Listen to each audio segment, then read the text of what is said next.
Well, I started as a stills photographer, and so I'd always had cameras and interested in photography generally. Then in the mid-'80s, I went to film school in London and found myself attracted to cinematography. When I graduated from there, I started to work with other students who'd graduated around the same time.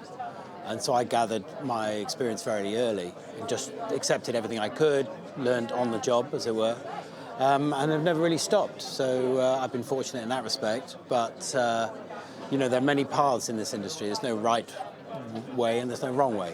So that's just my route. I did still photography to A-level and foundation years, you know, when I was young. And one thing led to another, always interested in the movies, and I found a Super 8 camera at the college I was at and started shooting Super 8, as you do, and yeah, one thing led to another and never stopped moving from then onwards. I still do a bit of still photography work, had a couple of books published, and so it's a kind of more of a sideline now.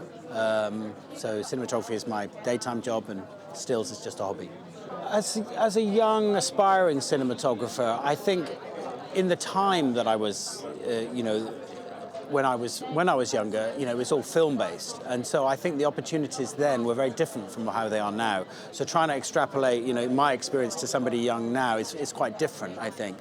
My advice to somebody in that position now is to try and say yes to everything and be as open-minded and inquisitive and enthusiastic as you can be.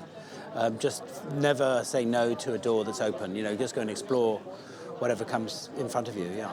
I think the thing is to not be too critical early on. You know, it's just to be as open as you can, bit of a blank canvas and just see what comes. You never know where it's going to lead. I mean, I have relationships now with directors who I knew when I was a student and when I was starting out. So you never know what those relationships are going to lead to or build, you know. They could be, you know, the next, you know, great director, you know, the person you're at college with or who you meet on your first job. So there's a lot of work around, which is great, a lot of opportunities for new people to come into the industry and people to move up a rank or two, which is great.